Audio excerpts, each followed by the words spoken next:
जहां supply chain बिल्कुल बंद हो गया, डिसरप्ट हो गया था सप्लाई चेन बिल्कुल, और वो उसकी वजह से हर चीज में तकलीफ आई।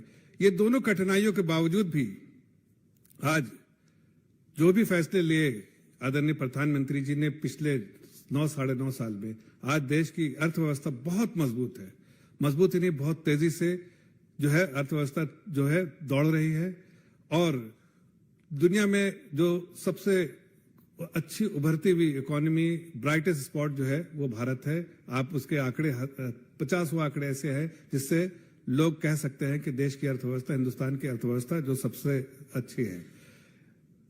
शायद इसी को कई लोग कहते हैं कि जो फैसले लिए आदरणीय प्रधानमंत्री जी को, उसको कई लोग मोदीनॉमिक्स भी कहते हैं। जो मोदीनॉमिक्स था आदरणीय प्रधानमंत्री जी का, जो फैसला लिया हुआ है, जो उन्होंने बड़े बड़े फैसले लिए हैं, कड़वे फैसले लिए हैं, और लेकिन अर्थव्यवस्था को मजबूत और देश की जनता को मजबूत, देश की जनता की आमदनी ज्यादा हो, उसकी चिंता करते हुए जो है आदरणीय प्रधानमंत्री जी ने अच्छे और कड़वे फैसले लिए।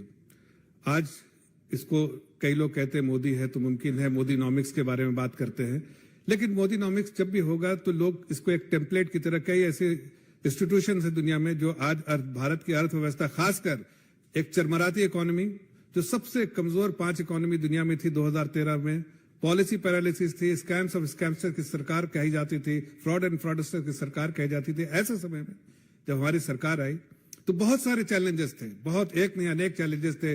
बैंक का जो लोन जो है 6 सालों में, पूरे 1947 से 2006 से तक जो बैंक के लोन थे वो 6 सालों में 2006 से 2012 में 3 टाइम कर दिया, मतलब 18 लाख करोड़ से 52 लाख करोड़ कर दिया था। तो वो सब इन लोगों को दिया था जो फोन बैंकिंग के द्वारा, जो सब लोग जानते हैं कि उसके सारे लोन ऐसे थे जिसका डे 1 से नॉन परफॉर्मिंग एसेट्स थे, मतलब जो आमदनी होनी चाहिए जो लोन से वो हो ही नहीं सकती थी, इसलिए कि ऐसे प्रोजेक्ट में फंडिंग की गई थी।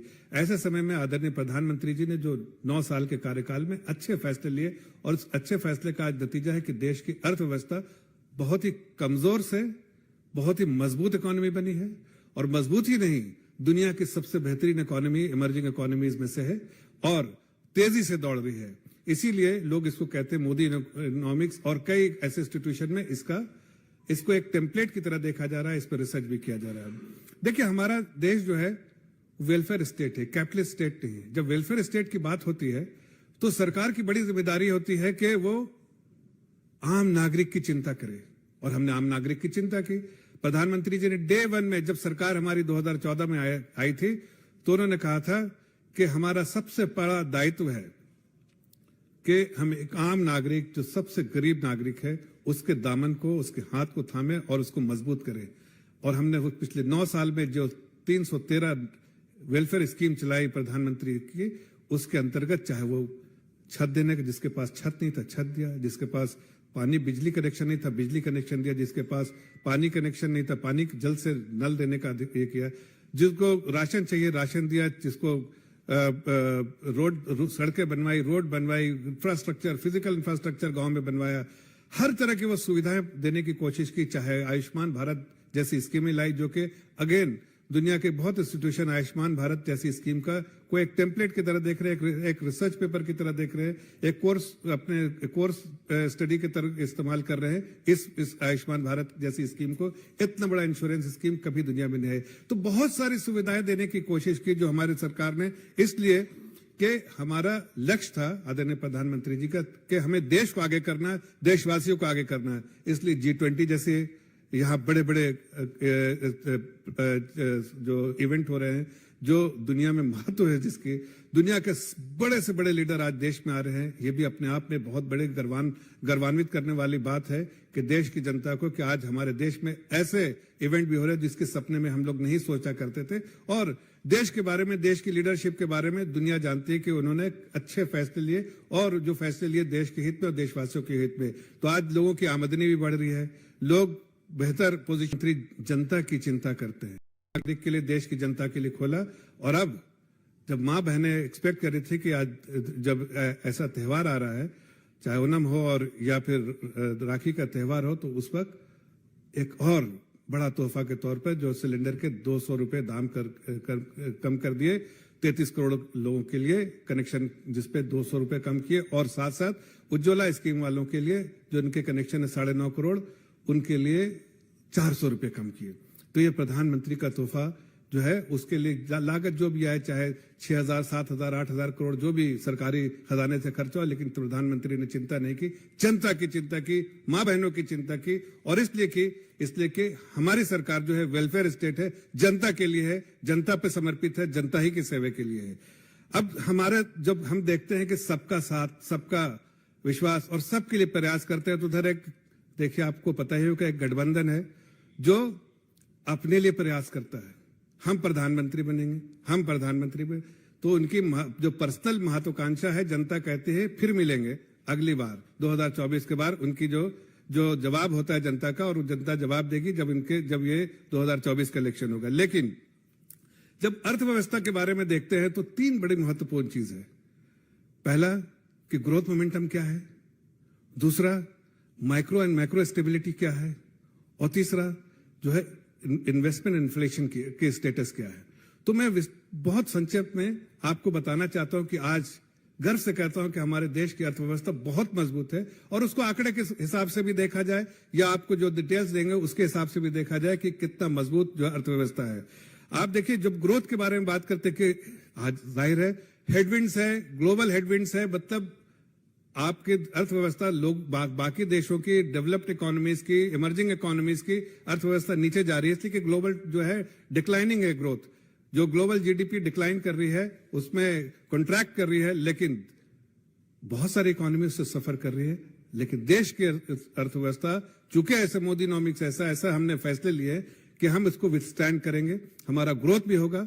आज देखिए, सब कहते हैं कि India is the brightest spot, जहां सबसे ज्यादा अपॉर्चुनिटीज है, ग्रोथ कैपिटल के लिए सबसे ज्यादा हिंदुस्तान में अपॉर्चुनिटीज और ग्रोथ मोमेंटम बहुत है। और आगे आप देखिए कि जब फोरकास्ट देखते हैं किसी भी, चाहे मल्टीलैटरल इंस्टीट्यूशन हो, एशियन डेवलपमेंट बैंक हो, या IMF हो, या फिर वर्ल्ड बैंक हो, या वर्ल्ड इकोनॉमिक फोरम हो, सब देखते हैं कि जो ग्लोबल जीडीपी है वो 3.5 पिछले साल जो थी उससे घट के 2.7 फोरकास्ट था। थोड़े से बेहतर हालात ग्लोबल इकोनॉमी में, जो इतना बिल्कुल ऐसा लगता था कि ग्लूमी पिक्चर है, उसको थोड़ा सा बेहतर हुआ, तो लोग 2.7 से अब 2.93 तक भी फोरकास्ट अलग अलग इंस्टीट्यूशन दे रहे हैं। लेकिन भारत की अर्थव्यवस्था 6% से ऊपर शुरू से फोरकास्ट है कि 6.1 से 6.5 तक की अर्थव्यवस्था किसी तरह भी, जो आज के फोरकास्ट से और बेहतर भी हो सकता है, लेकिन जो फोरकास्ट है, जो स्ट्रीट में फोरकास्ट है कि 6.1 से 6.5 तक होगा। उसके बाद अगर आप देखिए कि ओवरऑल इकोनॉमिक एक्टिविटीज जो है, उसमें जो बहुत अच्छा ट्रेंड दिख रहा है, बहुत पॉजिटिव ट्रेंड दिख रहा है, जो ओवरऑल इकोनॉमिक एक्टिविटीज जो इकोनॉमी में दिख रही है। सप्लाई साइड में आप देखिए तो क्रॉप स्विंग जो है बहुत, जो आप रेंज को भी ट्रैक करते होंगे, साउथ वेस्ट मानसून जो है जैसे प्रोग्रेस कर रहा है, उसके साथ साथ जो जिस तरह से जो हम खरीफ की और जो क्रॉप की जो रोपन कर रहे हैं, उसमें तेजी से रोपन हो रहा है। सर्वे बताता है कि जितना हमने पिछले साल किया था उससे बेहतर हो रहा है, और मानसून थोड़ा कम हुआ है लेकिन स्टेडी प्रोग्रेस है, इसलिए रोपन भी बहुत अच्छे से हो रहा है।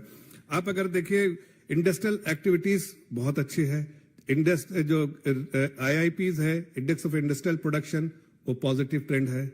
आप देखिए, कोर जो इंडस्ट्रीज का आउटपुट है वो पॉजिटिव है। और अगर सबसे ज्यादा इंपॉर्टेंट है, आपको देखना है कि PMI जो दिखाता है कि PMI अगर 50 से ऊपर हो तो मतलब इकोनॉमिक एक्टिविटी या इकोनॉमी जो है एक्सपेंशनरी मोड में है, या मतलब इकोनॉमिक एक्टिविटीज बहुत तेजी से हो रही है। हमारे देश में आपको गर्व से बताता हूं कि 57 के ऊपर है, और वही चाइना है जो 50 के नीचे है। तो चाइना की इकोनॉमी नीचे जा रही है, देश की अर्थव्यवस्था ऊपर जा रही है कि 57 पे है मैन्युफैक्चरिंग PMI। जो मैन्युफैक्चरिंग PMI एक मापदंड है कि इकोनॉमिक एक्टिविटी का, वो 57 है। 50 के ऊपर एक्सपेंशनरी मोड मतलब एक्टिविटीज है, और 57 तो बहुत अच्छे आंकड़े बताते हैं। तो उसमें ये दिखता है। अगर सर्विसेज साइड में देखें तो बहुत बोयंसी है, खास के अगर आप इसमें देखें जो एक्सपेंशनरी मोड में वहां पर भी है, और उसके आंकड़े देखें, चाहे ई-वे बिल हो, चाहे आपका टोल कलेक्शन हो, चाहे आपका सर्विसेज PMI हो, ये सारी चीजें बताती हैं कि सर्विसेज सेक्टर में तेजी है, तेजी नहीं, बहुत तेजी है। आप 50 से ऊपर बोला मैंने, मैन्युफैक्चरिंग का 57, सर्विसेज तो 62 है। चाइना नीचे जा रहा है, बाकी देश नीचे जा रहा है, लेकिन हिंदुस्तान की इकोनॉमी जो है एक्सपेंशनरी मोड में तेजी से ऊपर जा रही है। और दोनों पीएमआई, सर्विसेज और मैन्युफैक्चरिंग, दोनों पीएमआई इस बात को दर्शाता है, 57 और 62, कि हमारे देश की अर्थव्यवस्था तेजी से बढ़ रही है, आगे बढ़ रही है, तेज पटरी पे दौड़ रही है और एक्सपेंशनरी मोड में है। अच्छा, और जब देश की अर्थव्यवस्था तेजी से दौड़ती है तो देश मजबूत होता है, देश में देश की जनता मजबूत होती है, कैपिटल जो पर कैपिटा इनकम मजबूत होता है, और ये साफ साफ दिखता है। अगर आप इसमें देखें डिमांड के साइड में, तो डिमांड में आप देखिए कि डोमेस्टिक डिमांड जो है वो उसमें बहुत जो पॉजिटिव ट्रेंड है। चाहे आप अर्बन डिमांड देखिए या रूरल डिमांड देखिए। अर्बन डिमांड में आप देखिए कि अगर आप पैसेंजर ट्रैफिक देखिए, चाहे इसमें जो एयरलाइंस के जो पैसेंजर टिकट जो है वो बहुत 26% से बढ़ रहा है। आप अगर देखिए हाउस होल्ड क्रेडिट में वो तेजी से बढ़ रहा है। तो ये सारी चीजें बताती हैं कि डिमांड बहुत है, अर्बन डिमांड बहुत है। और रूरल डिमांड में आप पैसेंजर व्हीकल देखिए तो वो तेजी से सेल हो रहा है। जब आप देखते हैं जो हाई फ्रीक्वेंसी डेटा देखते हैं तो उसमें समझ में आता है कि इकोनॉमिक एक्टिविटीज कैसे है, कौन कौन से डेटा जो है इंडिकेटर्स जो बता रहे हैं कि तेजी से है। तो जब आप देखते हैं पैसेंजर व्हीकल सेल्स बढ़ रहा है, जब देखते हैं कि हाउस होल्ड क्रेडिट बढ़ रहा है, जब देखते हैं कि आप ट्रेन से चढ़ने वाले की ज्यादा और तेजी से बढ़ रही है, मतलब डिमांड बढ़ रहा है, अर्बन डिमांड बढ़ रहा है। उसी तरह से अगर रूरल डिमांड के बारे में अगर देखते हैं तो आप अगर रूरल डिमांड में देखिए तो आपको जो टू व्हीलर सेल्स जो है वो बढ़ा है, आपका फर्टिलाइजर सेल्स बढ़ा है, आपके जो एग्रीकल्चर क्रेडिट बढ़ा है, और एफएमसीजी के जो कंपनीज है उनका सेल्स जो वॉल्यूम बहुत बढ़ा है। जब भी एफएमसीजी जो फास्ट मूविंग कंज्यूमर गुड्स की कंपनी जो है उसका सेल्स बहुत बढ़ता है तो उससे समझ में आता है कि रूरल डिमांड बहुत है, रूरल डिमांड बढ़ गया है। तो ये सारी चीजें बताती हैं कि रूरल डिमांड जो है वो और अर्बन डिमांड दोनों में बहुत जो है स्टेबल है और डिमांड जो है बढ़ता जा रहा है। और ये संकेत होता है कि लोगों के हाथ में पैसा है, जो डिस्पोजेबल इनकम है, और वो डिस्पोजेबल इनकम अपने हिसाब से खर्च कर रहे हैं। तभी गाड़ियां खरीदते हैं, तभी वो लोन लेते हैं, तभी वो क्रेडिट लेते हैं, जो गांव में क्रेडिट लेते हैं, या आप मोटरसाइकिलें खरीदते हैं। ये सारी चीजें इस बात को दर्शाती है कि डिमांड जो है बहुत ज्यादा है। हमें यह भी मालूम है कि हमारी जो अर्थव्यवस्था है आज वो इन्वेस्टमेंट लेड अर्थव्यवस्था है। तो इन्वेस्टमेंट जब हमारे इन्वेस्टमेंट होता है, जाहिर इन्वेस्टमेंट लेड जो हमारी अर्थव्यवस्था है मींस जो कैपिटल एक्सपेंडिचर, सबको मालूम है कि बजटरी एलोकेशन पिछले 3 साल से जो हो रहा है, हर बार कैपिटल एक्सपेंडिचर जो है बहुत तेजी से बढ़ रहा है। उसकी दो कारण है। एक तो कारण है कि प्राइवेट इन्वेस्टमेंट जो कम हो रहा था, प्राइवेट सेक्टर इन्वेस्टमेंट में इसलिए कम हो रहा था कि बैंकों की हालत नाजुक थी। जब हमने